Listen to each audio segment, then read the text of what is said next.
Assalamualaikum warahmatullahi wabarakatuh.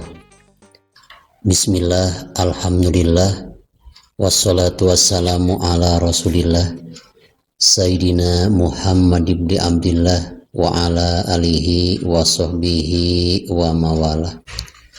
Allahumma hyina bi ilmil ulama, Allahumma aftah lana ya Allah bifutuhil arifin, irhamna birahmatika ya arhamar rahimin. Kita lanjutkan bahasan kajian kitab Tijan yang membahas tentang ilmu tauhid.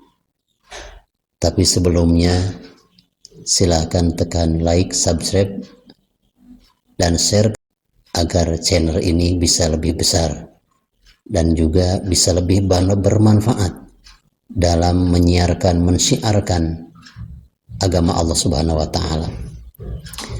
Sahabat channel Rahmatul Ummah yang saya cintai dan Allah muliakan, sifat yang wajib di Allah nomor ke-10 adalah sifat al-hayatu, yaitu sifat hidup. Ada yang membaca al-hayat, itu bukan hidup. Kalau al-hayat ya ditasydid bermakna ular. Kalau al-hayat berarti sifat Allah yang menghidupkan, atau Allah yang hidup, mustahil Allah yang mati. Dalil daripada sifat hayatnya Allah, bahwa Allah itu hidup, dalam surat Al-Mulku ayat yang kedua, alladzi khalaqal mauta wal hayata liyabluwakum ayyukum ahsanu amala. Ayat ini dalil bahwa Allah Subhanahu wa Ta'ala adalah maha hidup. Allah yang menciptakan mati dan Allah yang menciptakan hidup. Kenapa di sini tidak al-hayata wal mauta, tapi al-mauta wal hayata? Mati dulu lalu hidup. Kalau kehidupan di dunia berarti hidup dulu lalu mati.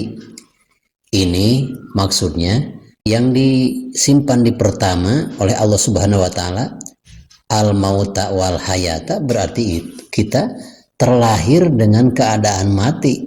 Kita itu asal usulnya adalah tanah. Kita itu asalnya benda mati seperti sperma.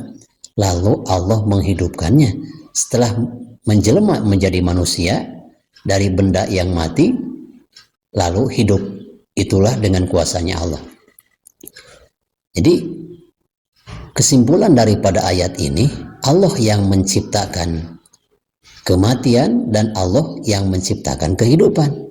Tidak mungkin yang menciptakan hidup itu mati, karena yang mati itu tidak mungkin bisa membuat kematian, tidak bisa mungkin kehidupan. Nah, itulah sifat hayatnya Allah Subhanahu wa Ta'ala.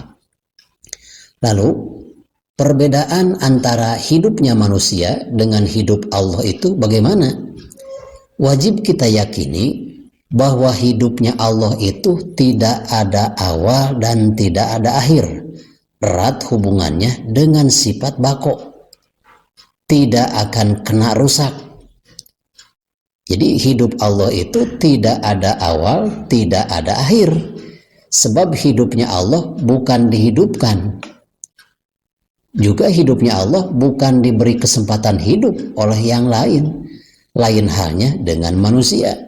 Manusia dan makhluk yang lain hidupnya itu dihidupkan oleh yang maha hidup, yaitu Allah Subhanahu wa Ta'ala. Jadi kita hidup, Allah itu maha hidup.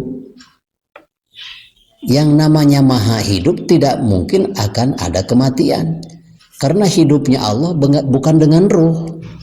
Hidupnya Allah itu dengan sifat hayatnya Allah, sehingga tidak mungkin Allah Subhanahu wa Ta'ala akan kena dengan kematian.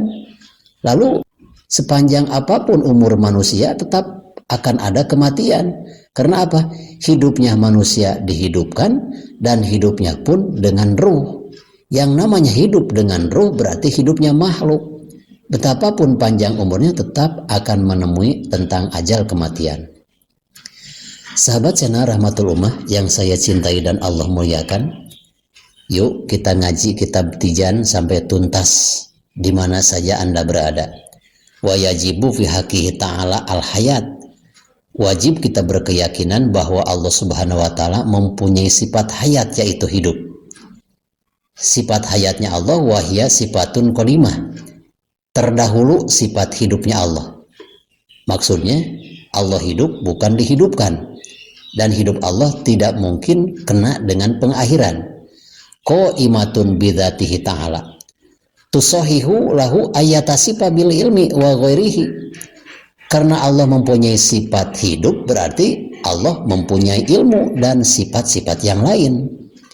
Yang namanya orang kalau hidup berarti berbagai gelar, berbagai sertifikat, berbagai ijazah misalkan, berbagai penghargaan. Karena apa? Yang namanya manusia hidup itu tentu akan bergelar profesor doktor karena kepintarannya. Allah Subhanahu wa taala mempunyai sifat hidup, berarti Allah mempunyai juga sifat ilmu dan sifat-sifat yang lain. Wadiduha, karena tidak mungkin orang mati itu dinamakan orang pintar. 1000 orang yang sudah meninggal dunia dalam keadaan pintar bisa dikalahkan oleh 1 orang bodoh. Allah Subhanahu wa taala maha hidup. Karena Allah itu mempunyai sifat hidup, maka mustahil Allah itu mempunyai sifat mati. Mustahil. Ini ketahuan kita. Hidupnya Allah itu abadi. Alam semesta ini kauniyah. Hidupnya dihidupkan dan hidupnya akan menemui ajal, akan ada kematian. Wajib bagi Allah mempunyai sifat hayat, mustahil Allah mempunyai sifat mati. Apa dalil daripada sifat hayat? Dalil akliyahnya. Dalil nakli tadi telah dijelaskan dalam surat Al-Mulk ayat yang kedua, Alladzi khalaqal mauta wal hayata liyabluwakum ayyukum ahsanu amala. Allah yang menciptakan kematian dan Allah yang menciptakan kehidupan. Berarti Allah yang menciptakan hidup dan kematian tidak mungkin mati. Karena Allah maha kuasa untuk menghidupkan dan mematikan makhluknya. Dalil akliyahnya, wa dalilu ala dzalik, yang menjadi alasan atau dalil daripada Allah Subhanahu wa taala mempunyai sifat hayat, annahu laukana mayitan lam yakun qadiron.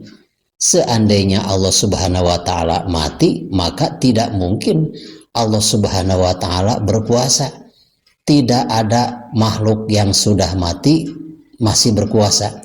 Yang namanya mati pasti itu tidak berkuasa meskipun hidupnya berkuasa.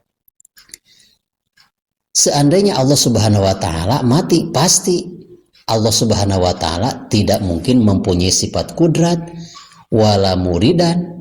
Seandainya Allah mati, tidak mungkin mempunyai sifat iradat berkehendak, wala aliman, dan tidak mungkin mempunyai sifat ilmu. Karena yang mempunyai sifat ilmu, yang berkehendak dan yang berkuasa, berarti menunjukkan itu adalah Allah Subhanahu wa taala yang hidup. Wa huwa muhalun. Dan keadaan Allah mati itu sangat mustahil. Manusia apabila sudah mati, apakah mereka masih ada karyanya? Masih bisa berkarya? Tidak. Makhluk yang sudah mati tidak ada kegiatan apapun. Ya sudah mati, mati saja. Allah Subhanahu wa taala tidak mungkin kena dengan kematian, sebab kehidupan Allah Subhanahu wa taala dengan hayat, bukan dengan ruh. Sahabat channel Rahmatul Ummah yang saya cintai dan Allah muliakan, mudah-mudahan segala apa yang telah saya sampaikan di channel ini bermanfaat, khususnya bagi saya dan umumnya bagi kita sekalian. Hudma sofa wada ma kadar billahi fi sabilil haq. Wassalamualaikum warahmatullahi wabarakatuh.